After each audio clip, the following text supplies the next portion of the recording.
Bom dia, presidente Lula. É um prazer fazer essa entrevista com o senhor. Nós falamos a última vez no dia 1º de abril de 2021. Né? O cenário era outro. Obrigado por ter aceitado essa entrevista para o programa O É da Coisa, na Band News FM, com transmissão também pela Band News TV, extratos na Band, nas plataformas do Grupo Bandeirantes, enfim. Estou aqui contando com o apoio do Grupo Bandeirantes e fico muito feliz de a gente ter essa conversa. Muito obrigado. Reinaldo, primeiro eu queria te dizer que é um prazer estar aqui conversando contigo, porque isso aqui não é uma entrevista. Sim.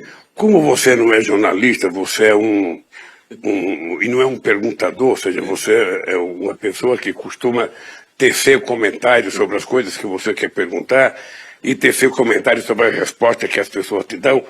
Eu quero que a gente faça uma entrevista que seja a cara do Reinaldo. Não, e vai ser. Não precisa estar bravo comigo, mas a coisa mais verdadeira possível, porque acho que o povo está precisando de muito verdade.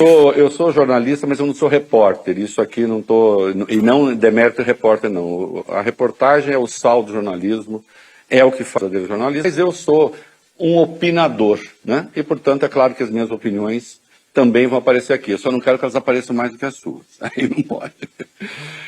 Bom, eu quero começar.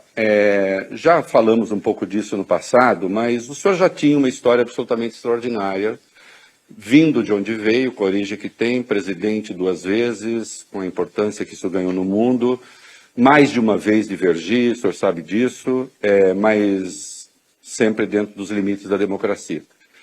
E eu vi agora há pouco, passando pelo saguão de Cavalcante, eu fiquei emocionado. Presidente, o senhor foi preso, condenado, sem provas, por um juiz incompetente, suspeito, e voltou à presidência, 3º mandato. Um outro teve um 3º mandato, Getúlio Vargas. Na prática foram 3 mandatos. 2, ditadura, e 1, que foi a democracia, terminou como terminou. O senhor é o 3º mandato na democracia. Não é? Essa trajetória espetacular, o senhor pode falar da 40, mas a minha pergunta como é que o senhor faz para não ter um certo senso de onipotência, assim, de, eu sou Lula, eu posso tudo? Porque seria difícil alguém no seu lugar não ter isso. Eu aprendi muito cedo, Reinaldo, a conviver com a diversidade. Eu muito cedo me transformei num dirigente sindical importante, porque a gente estava num período muito longo sem que os trabalhadores pudessem fazer greve nesse país, quando nós fizemos as primeiras greves de 1978. E eu fui aprendendo a conviver com o crescimento do meu nome, com o crescimento da minha popularidade, mas eu sempre tive em conta que a gente não poderia nunca esquecer o que a gente estava representando, o que a gente tinha compromisso, de onde a gente vinha, para a gente não esquecer a nossa origem. Porque eu sou daqueles que acreditam que a nossa cabeça, ela sempre pensa aonde os nossos pés pisam. Então, toda vez na minha vida, no sindicato, nas vezes que eu perdi, eu sempre dizia o seguinte: é preciso que a gente volte para reaprender, para a gente tentar começar a fazer tudo de novo. Eu tinha certeza que eu seria eleito presidente da República em 2014, se eu fosse candidato na sucessão da Dilma. E, embora muita gente... O senhor nunca esteve atrás das pesquisas, mesmo preso. Embora muita gente queria que eu fosse candidato naquele período, eu achei que eu tinha que ser muito honesto com a Dilma, e era um direito dela querer ser candidata à reeleição, e ela foi candidata à reeleição. Eu tinha certeza que eu ganharia as eleições de 2018. E você se lembra que mesmo no período preso, eu sempre tive em primeiro lugar na pesquisa. Como eu tinha certeza que eu era a única pessoa capaz de ganhar as eleições de 2022, por enfrentar a maior fábrica de mentiras já montada na história, do mundo, que a do Brasil foi maior do que a dos Estados Unidos, e para montar a maior gastança de dinheiro. Reinaldo, se você tiver noção de que foram colocados à disposição da eleição desse cidadão 300 bilhões de reais. Entre isenção, entre desoneração, entre distribuição, entre dinheiro para taxista, entre crédito na Caixa Econômica Federal para quem não tinha sequer condições de pagar. Então, veja, eu tinha uma obsessão. Primeiro porque eu queria provar que os meus acusadores eram culpados, porque eu não tinha que provar a minha inocência. Você só prova a inocência quando você comete o crime. Quando você não comete o crime, você não tem que provar nada. Quem tem que provar é quem te acusou. E quem me acusou não provou nada. Eu não vou nem falar desse cidadão que me condenou, porque ele agora entrou na política, agora ele vai mostrar para a sociedade o tamanho que ele tem. Ele entrou na política, tem um vídeo seu, quem está nos assistindo, não interrompe agora não, continua a nos ver, mas depois procura, acha o vídeo no YouTube. O senhor, prestando um depoimento, diz, quando o senhor for político, né, e ele fez meio assim, e o senhor fez ali uma previsão, né, que lamentavelmente se cumpriu. Eu digo lamentavelmente porque ele tinha o dever da isenção. Veja, é que essa gente negava a política o tempo inteiro. Todo mundo que nega a política ganha uma projeção. Mas quando você começa a exercer a política, é que você vai provar o tamanho que você tem. Presidente, senhor, deixa eu fazer um desafio aqui que eu vivo fazendo nas redes. Cadê minha câmera? É essa? Qualquer pessoa que quiser me mandar em quais páginas da sentença do Sérgio Moro estão as provas contra esse senhor aqui. Eu quero as páginas. Eu estou com a sentença toda lá. Já li, reli, fiz esse sacrifício, porque ele escreve muito mal. Quem quiser me mandar as páginas, por favor. O desafio continua de pé. Esse desafio serve para o Sérgio Moro, serve para o TRF4, serve para o STJ. Eu quero as provas, eu não quero as opiniões que essas pessoas pudessem ter a seu respeito. Presidente, o senhor está no terceiro governo, chegando a fim de 2026. Qual vai ser a marca? Se o senhor pudesse resumir. Eu terminei esse mandato para... Outra vez, Reinaldo, outra vez eu assumi um compromisso de acabar com a fome outra vez. Veja, quando eu deixei a presidência da República em 2010, esse país era a sexta economia do mundo. Esse país era a sexta economia do mundo.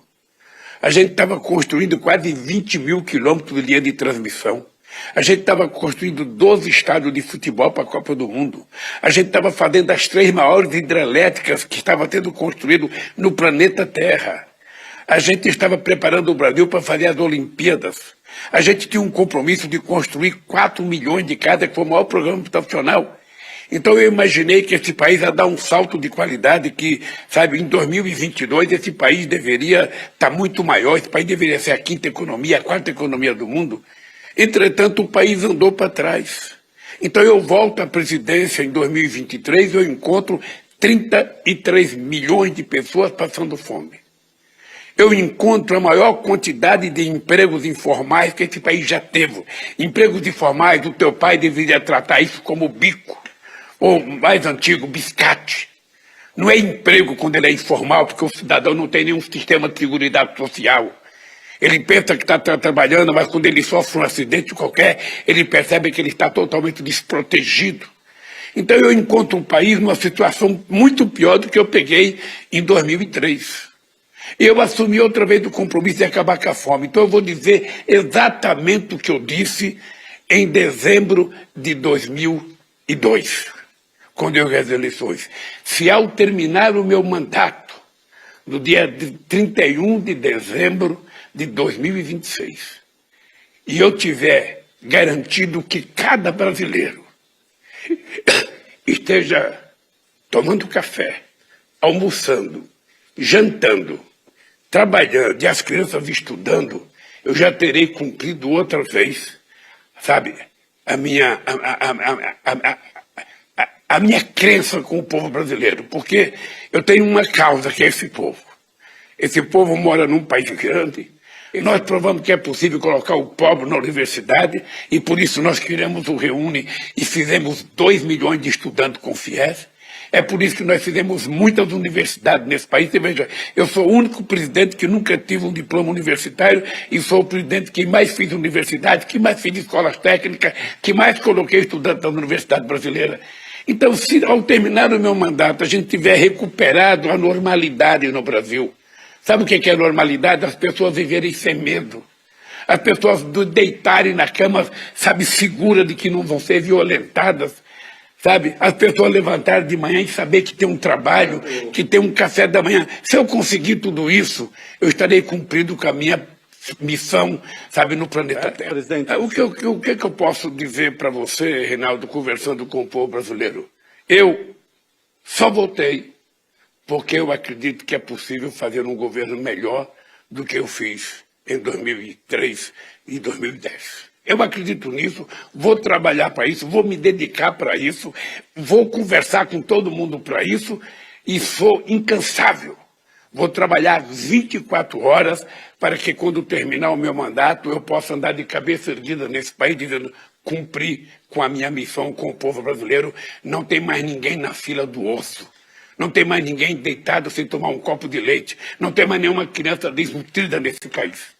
Esse é o meu compromisso e isso eu vou cumprir. Qual é o problema que o povo tem que entender na política, Reinaldo? Eu acho que todos nós que falamos para a imprensa e vocês, comunicadores, precisam ensinar o povo.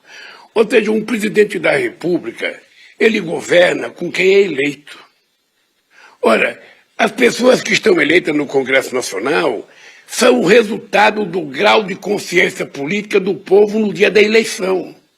No dia que o povo foi para a urna votar para deputado, para senador, para governador, para presidente, a cabeça do povo estava com um pensamento, nessa última eleição, cheia de muita mentira, cheia de muito fake news. Então o povo se comportou de acordo com a informação que ele tinha. Quando é que ele vai poder mudar? Daqui 4 anos. O presidente da República, ele é eleito, ele tem um Congresso com 513 deputados, uma Câmara e um Senado com 81 deputados. É com essa gente que eu tenho que governar. E eu tenho que respeitá-los se eu quiser que eles me respeitem. Eu tenho que dizer para todo mundo que o voto que ele recebeu do eleitor brasileiro de direita ou de esquerda, de centro, não importa, merece a mesma crença que o meu. É um eleitor que votou. Então o cidadão está lá com mandato. É com ele que eu tenho que conversar, não é com o suplente, não é com quem perdeu, é com quem ganhou. E eu tenho que, a partir dessa realidade, estabelecer uma relação política, sabe, com base em programa, com base em coisas que interessam ao povo brasileiro, para você poder governar o país. E eu vou fazer isso com o máximo de tranquilidade, sem virar refém do Congresso Nacional, como o ex-presidente virou.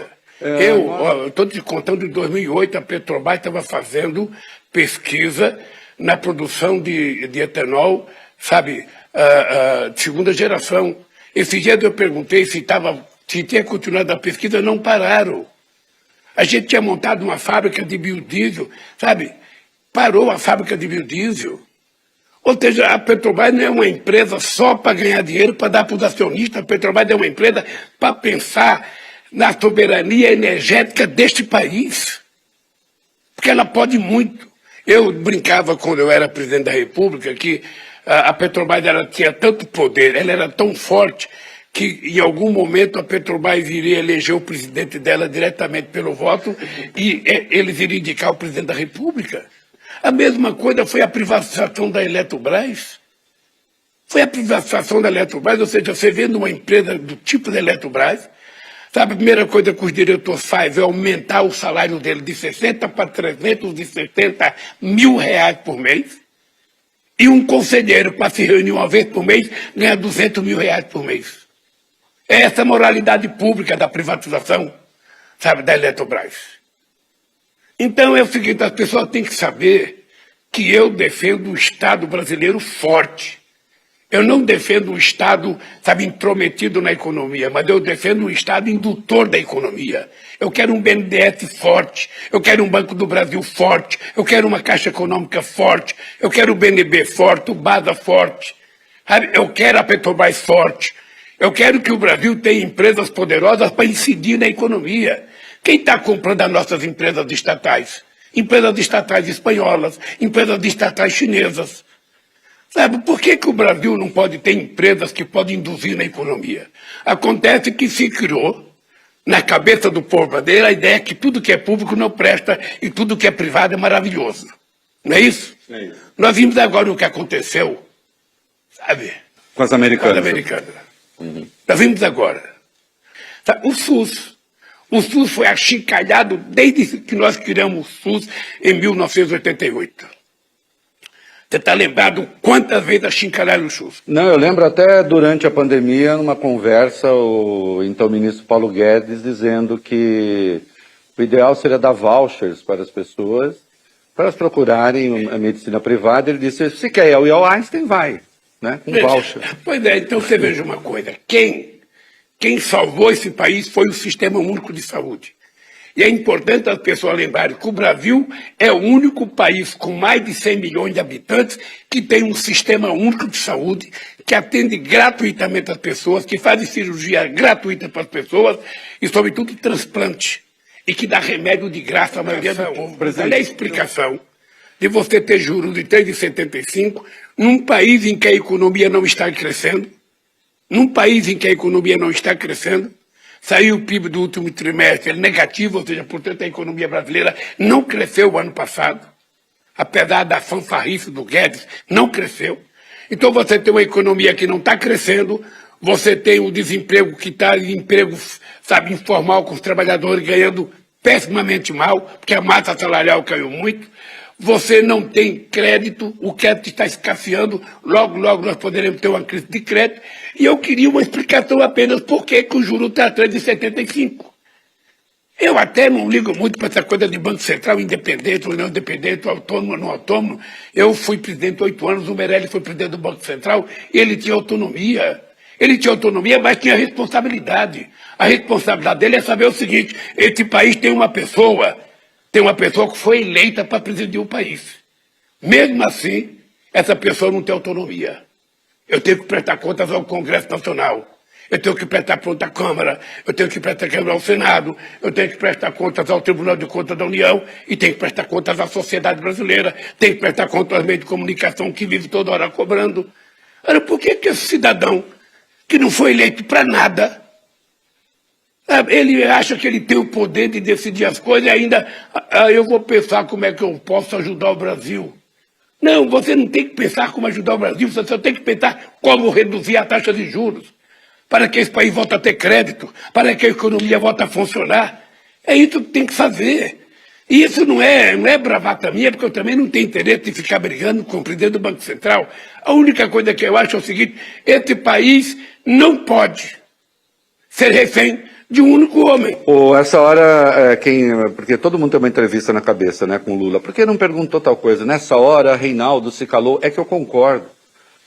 Eu não só concordo, como eu acho que o senhor também, né, procurou saber quando é que juro alto corrige inflação ali provocada pela oferta, que não é inflação de demanda. E eu não encontrei explicação até hoje. E a explicação não existe. Não tem explicação. Então está na hora de baixar a taxa de juros, eu acho. Deixa eu lhe falar uma coisa. Eu acho que ele tem que fazer o trabalho dele, mas o trabalho dele, efetivamente, ele tem 3 obrigações que foi determinada na lei que aprovou a autonomia do Banco Central. Ele tem que estar preocupado com a inflação, mas ele tem que estar preocupado com o emprego e preocupado com o crescimento da economia. Ele não pode esquecer as outras coisas e ficar estabelecendo um plano de metas que ele aliás, sabe que não vai cumprir. Está na lei que instituiu a autonomia do Banco Central, na lei complementar. É lógico que veja E isso. como lembrou o presidente do Conselho do Bradesco, também é o que faz o Banco Central Europeu, também é o que faz o Fed americano, se preocupar com essas 3 coisas. Senão não tem sentido. Né? Então, veja, e é engraçado porque, de repente, as pessoas escrevem o presidente não pode criticar o presidente do Banco Central. Que absurdo! Que absurdo! O presidente da República pode criticar. O que eu não posso é ser leviano e dizer coisas que não sejam verdadeiras. Eu estou dizendo a máxima verdade. Não existe explicação para a taxa de juros ser 13,75. Não existe excesso de consumo, não existe inflação de consumo nesse país, a economia não está crescendo, o povo não está comendo. Então não tem nenhuma razão de juros altos, apenas isso. Juros reais de 8%, com os Estados Unidos ainda juro negativo, está passando, mas o europeu está negativo. Está cheio de juro negativo, sabe? Então não tem explicação. Eu quero que ele entenda que ele precisa dever explicação ao povo brasileiro. Ele que vai para a televisão e explica, não, o juro a 375% é maravilhoso, é extraordinário. A gente viveu numa época quando esse juro já teve a 49%, quando Arlindo Fraga era presidente do Banco Central. Quando eu cheguei, ele foi nos primeiros meses a 26% de juros. Um trabalho imenso para a gente reduzir a taxa de juros. O Brasil não tinha credibilidade, o Brasil não tinha crédito, o Brasil devia para o FMI. Nós fizemos todo um trabalho para tornar esse país sério. Todo um trabalho. Esse país ganhou investimento grande 2 vezes no meu governo. 2 vezes. A gente não tinha credibilidade para nada. O Malera, ministro da Fazenda, vivia em Washington tentando pedir audiência com o FMI, não conseguia audiência, não era recebido. Não sei se você está lembrado do tempo que dizia um casal de americanos aqui do FMI para fiscalizar as contas brasileiras. Nós acabamos com isso, esse país virou grande, esse país virou respeitado. Esse país não é uma republiqueta de bananas que precisa ser tratado como se fosse, sabe, uma coisinha pequena. O Brasil é grande. E essa é uma coisa que eu vou fazer, Renato. Essa é uma coisa que eu vou fazer. Eu vou te contar uma coisa. Eu vou recuperar o prestígio internacional do Brasil. O Brasil vai voltar a ser protagonista internacional outra vez. A gente vai ter mais investimento direto, investimento externo direto aqui no Brasil. E a economia vai voltar a crescer. Eu vou te dar um exemplo. Nós estamos retomando agora todas as obras do Minha Casa Minha Vida, que estavam paradas, e vamos assumir o compromisso de produzir mais 2 milhões de casas. A gente vai começar agora a reconstruir todas as obras que estavam paradas na área da educação. São quase 4 mil obras. Eu vou te dar um número. Nós anunciamos agora, eu fui a Sergipe, dar início ao começo de uma obra que estava paralisada desde o meu tempo da presidência. Nós fomos dar início a essa obra e nós anunciamos ao Brasil 23 bilhões de investimento em obras de infraestrutura. Isso em apenas um ano. É mais do que o cidadão que saiu anunciou em 4 anos. Ou seja, em um ano, a gente está fazendo mais investimento em infraestrutura do que ele fez em 4 anos. E vai ser assim na educação, vai ser assim na saúde, vai ser assim no transporte, vai ser assim na economia brasileira. Você vai perceber que a economia vai voltar a crescer porque a gente vai colocar esse país para trabalhar. Nós estamos reorganizando a sociedade. Estamos tentando fazer com que as coisas voltem à normalidade. Vamos cuidar da agricultura familiar, vamos fazer outra vez o PAA, vamos fazer o PNAE. Nós vamos colocar dinheiro para circular, sabe, no setor produtivo, investindo muito em pequenas e médias empresas, em pequenos e médios empreendedores, na agricultura familiar, na média agricultura. Porque é assim que esse país vai voltar a crescer. E tenho discutido porque é preciso a gente entender que primeiro a gente tem que parar a guerra. Depois que a gente parar a guerra, a gente vai negociar o que vai acontecer. Quando o senhor falou de criar o grupo, a extrema-direita e alguns especialistas no próprio pensamento, que se travestem de especialistas em política internacional, resolveram ironizar. Olha o Lula aí achando que pode acabar com a guerra. Eu queria que o senhor falasse um pouco sobre como foi a reação quando o senhor falou de criar esse grupo para discutir... Primeiro é importante o seguinte, porque tem muita gente que fala muita bobagem tentando passar a ideia de que entende e não entende de nada. Veja, é o seguinte, você tem que encontrar alguma coisa que possa justificar você retomar a paz. Veja, e a guerra já está há 1 ano. Essa guerra está influenciando muita coisa do mundo. Aqui o Brasil está sendo vítima dessa guerra. Aliás, parte da inflação que está aqui no mundo... Parte da inflação no mundo é por conta dessa guerra. Então, não dá para todo mundo ficar olhando. Sabe, alguém tem que chamar para conversar. O que o Brasil está pensando sobre as coisas? Então, é isso que o Brasil tem que se mostrar. Com a grandeza da sua população, com a grandeza do seu tamanho. Sabe, o Brasil não é menor do que ninguém. Nós não queremos ser maior, mas também não queremos ser menor. E eu acho que hoje, sabe, tanto a Rússia quanto a Ucrânia estão pedindo a Deus que apareça alguém para acabar com essa guerra. Eu vou te contar uma história de uma pequena guerra, uma guerra particular. Eu entrei em greve de fome em 1980. Eu sempre fui contra a greve de fome porque eu não queria judiar do meu próprio corpo, sabe, para poder ganhar uma batalha. Entrei na greve de fome, ficamos 6 dias em greve de fome. E o presidente da FED falou o seguinte: olha, eu só negocio com eles se eles aguentarem ficar até o ano que vem de greve de fome. Então a greve de fome era uma coisa inócua. Nós estávamos sofrendo. Aí o Dom Cláudio Umes vai me visitar na cadeia e fala que a igreja, sabe, é contra a greve de fome, que seria importante que eu parasse com a greve de fome. Eu falei: Dom Cláudio, é o seguinte, eu paro. Agora o senhor tem que ir lá no estado da Vila Euclides e colocar em votação para os trabalhadores se eles querem que eu pare ou se eles querem que eu fique de greve de fome.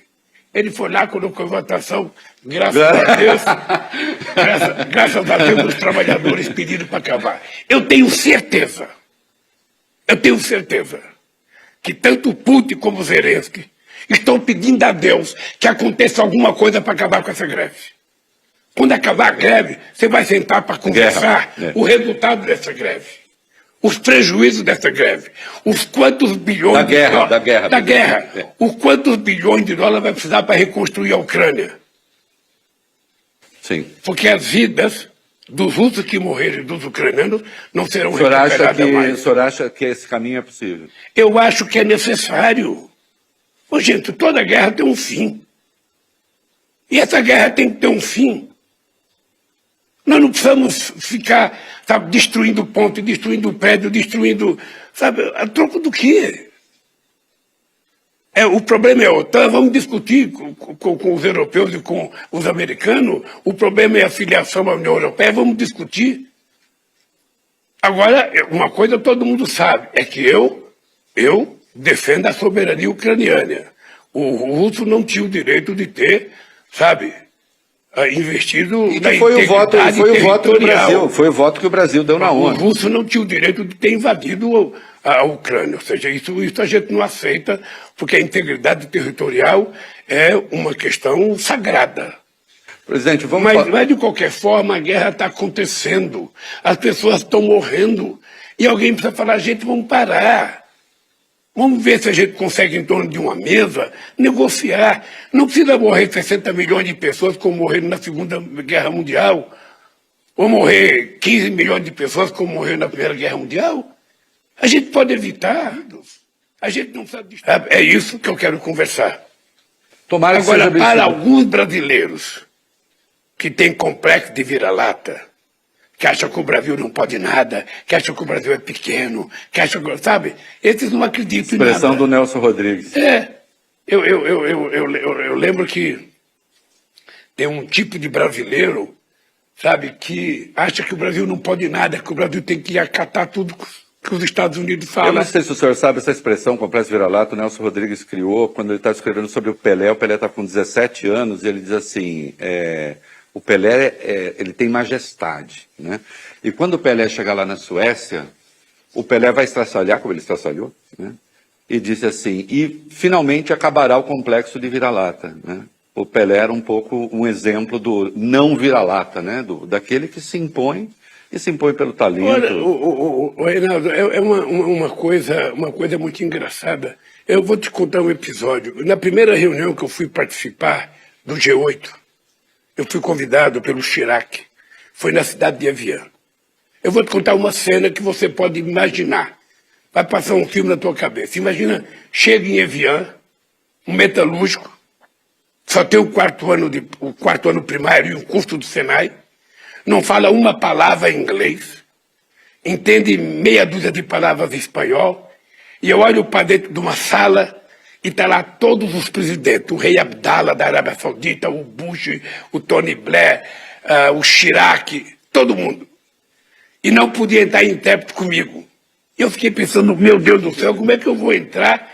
Eu não entendo uma palavra, aí o meu intérprete falou assim para mim: presidente, não tem problema, você entra lá, bota aquele aparelho aqui no ouvido, que se você tossir, eu vou tossir por você. Uhum. Aí eu entrei, mas o que me motivou aí? Eu fiquei pensando naquelas pessoas, eu falei: escuta aqui, qual desse presidente aqui já trabalhou numa fábrica? Qual desses presidentes aqui já morou numa rua que entra 1,5 metro de água dedicada? Porque eu morei na Ponte Preta, em São Caetano, entrava na Ponte Preta, em São Paulo, na divisa com São Caetano, entrava 1,5 metro de água dentro de casa. Você acordava de noite com um rato tentando escapar, com barata tentando escapar, a gente tentando levantar o que a gente tinha, uma cama velha, uma geladeira. Ou seja, eu fiquei pensando, qual desses presidentes já passou por isso? Então é o seguinte, olha, eu tenho autoridade moral para entrar aí, mesmo que eu não fale nenhuma palavra.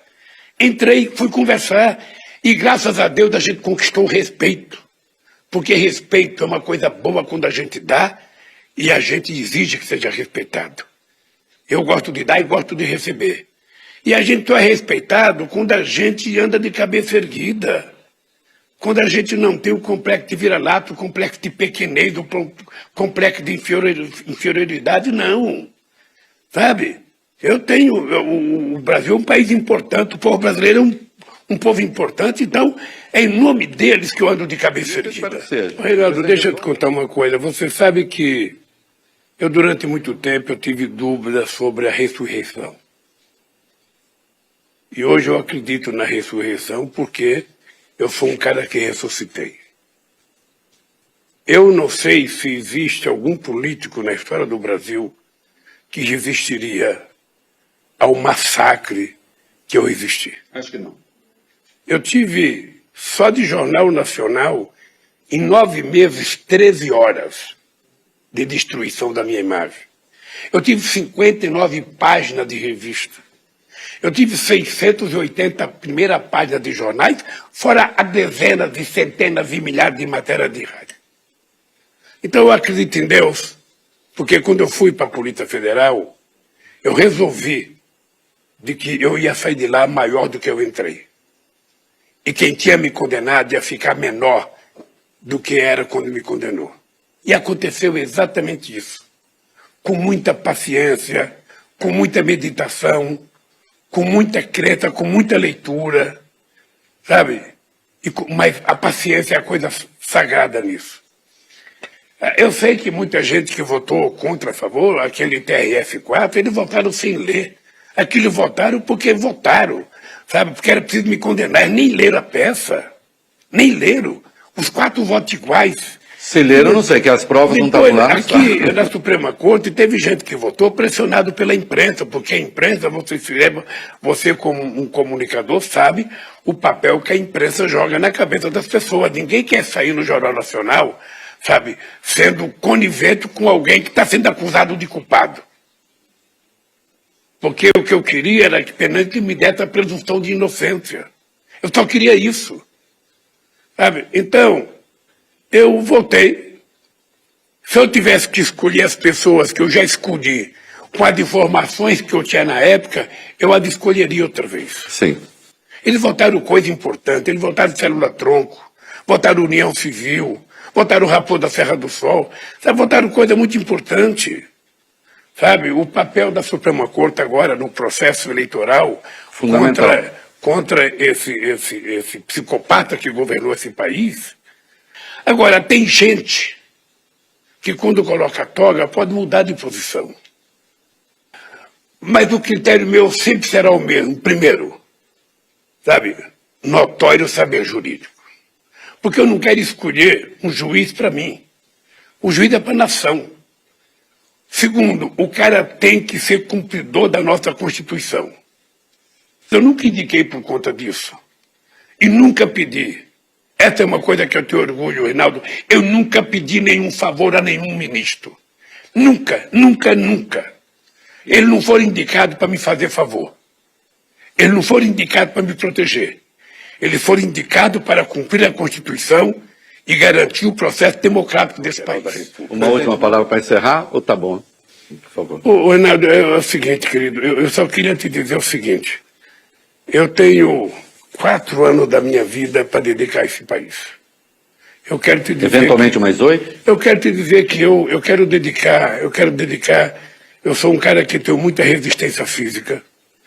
Muita resistência física. Eu gosto muito de trabalhar e vou me dedicar para fazer esse país voltar à normalidade.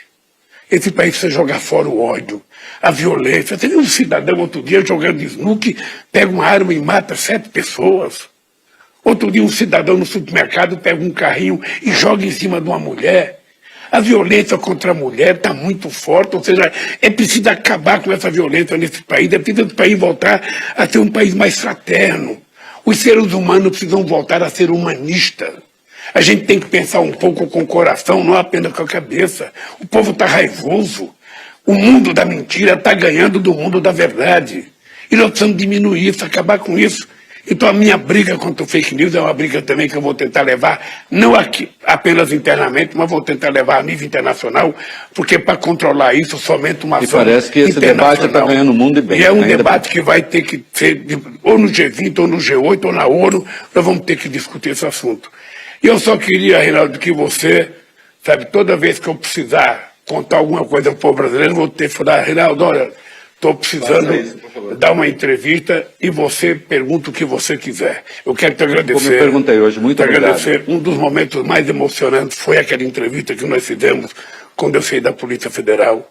Foi uma coisa muito marcante. Para mim também. Agora eu posso te contar porque que foi marcante, porque, sabe, você era tido como um crítico ferrenho, sabe? Eu dizia, mas é uma pessoa assim que eu preciso da entrevista.